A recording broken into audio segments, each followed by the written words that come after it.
Assalamualaikum warahmatullahi wabarakatuh. Pada hari ini kami akan membentangkan tajuk orbit dalam Al-Quran. Kumpulan kami terdiri daripada 4 ahli, iaitu saya, Muhammad Farid Azam Abdul Rahim, Muhammad Zikri bin Zawari, Muhammad Azadin bin Salahuddin dan juga Muhammad Irfan Dinis bin Muhammad Jafri. So, kami akan membentangkan tentang kajian manusia tentang orbit berdasarkan Al-Quran. Okey, untuk fakta yang seterusnya, untuk beberapa juta tahun, semuanya berenang melintasi orbit masing-masing dalam keseimbangan dan susunan yang sempurna bersama-sama dengan yang lain. Dan bilangan komet yang banyak juga bergerak bersama dalam orbit-orbit yang telah ditentukan oleh mereka.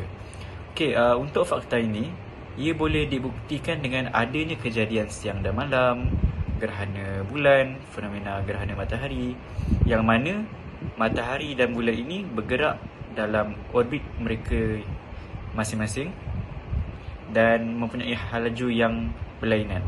Sebagai contoh, kita di Asia Tenggara sedang berada dalam waktu malam, tetapi mereka yang berada di benua Eropah sedang berada pada waktu siang. Jadi begitulah bukti wujudnya orbit ini, di mana matahari dan bulan saling bergerak tetapi dalam halaju yang berlainan. Manusia juga telah didedahkan daripada Al-Quran tentang kejadian siang dan malam, tentang matahari dan bulan dan planet-planet.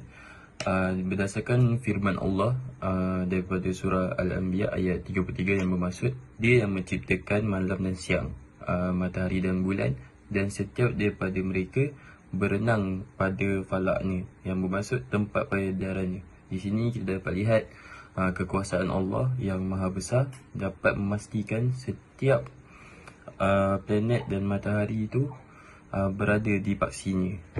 Wasyamsu tajri limustaqarrin laha zalika taqdirul azizil alim, yang bermaksud dan matahari beredar di tempat peredarannya, demikianlah ketetapan yang maha perkasa dan maha mengetahui. Surah Yasin ayat 38. Ia berkenaan tentang peredaran matahari yang telah ditetapkan oleh Allah Subhanahu Wa Taala yang maha perkasa dan maha mengetahui.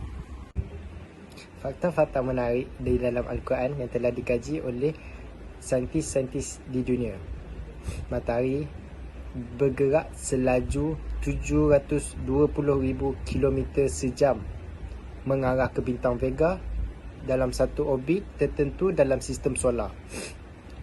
Matahari juga secara anggaran telah bergerak sejauh 17,280,000 km. Dan juga matahari dan semua planet dan satelit di dunia ini, sistem solar juga turut bergerak pada jarak yang sama. Seterusnya, Allah telah berfirman dalam surah Az-Zariyat ayat 7 yang bermaksud, demi langit yang mempunyai jalan-jalan, ia merupakan satu garis edar atau orbit yang teratur sebagai arah dari pergerakan semua benda langit seperti bumi, bintang-bintang, planet-planet dan galaksi-galaksi. Terdapat lebih kurang 200 bilion galaksi dalam alam semesta yang mengandungi hampir 200 bilion bintang setiap satu. Kebanyakan bintang-bintang ini mempunyai planet-planet dan kebanyakan planet mempunyai satelit. Setiap objek-objek langit ini bergerak menepati orbit yang telah dicongak. Jadi, apakah yang dimaksudkan dengan orbit? Okey, orbit ni bermaksud satu garis edar yang dimiliki oleh setiap planet.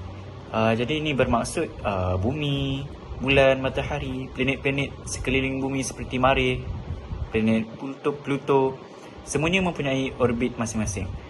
Okey, menurut NASA pula, orbit adalah suatu jalur yang teratur dan stabil yang mana objek mengelilingi objek lainnya. Sebagai contoh, kita mempunyai satu trek lari dan di mana ada satu pelari pecut.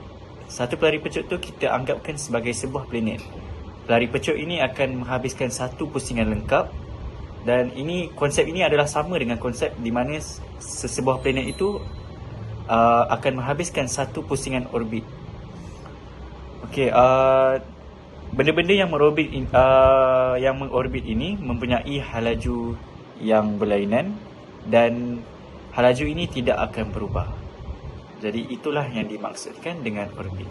Selain itu, fakta-fakta orbit yang terdapat di dalam Al-Quran adalah orbit-orbit dalam alam semesta bukan sahaja dimiliki oleh jasad-jasad langit ini, tetapi juga dimiliki oleh galaksi-galaksi yang bergerak pada kelajuan yang besar dalam orbit-orbit yang telah ditetapkan.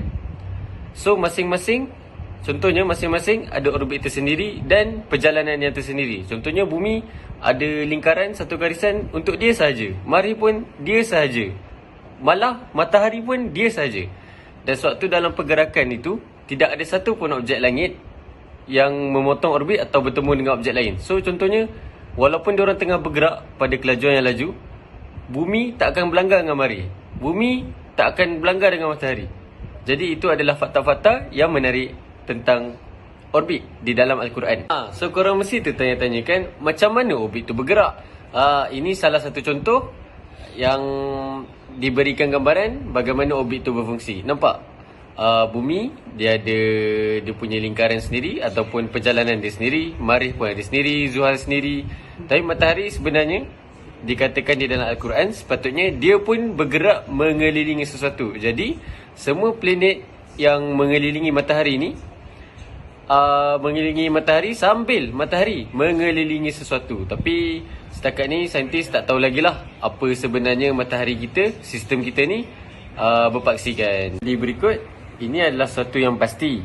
Ketika Al-Quran diturunkan, manusia tidak mempunyai sebarang peralatan ataupun kita panggil teleskop seperti hari ini, atau teknologi pemerhatian yang maju untuk memerhati jutaan kilometer ruang angkasa dan juga tanpa pengetahuan fizik atau astronomi yang moden. Okey, bayangkanlah dulu 1400 tahun dulu kita tak ada sebarang peralatan yang moden pun, contohnya kereta ke apa ke. Jadi bagaimana Al-Quran ni dapat membuktikan yang sebenarnya planet-planet ataupun matahari ini ada lingkaran atau orbit sendiri. Jadi suatu yang mustahil ketika itu menentukan secara saintifik bahawa ruang langit dipenuhi dengan lintasan dan orbit seperti yang dinyatakan dalam Al-Quran.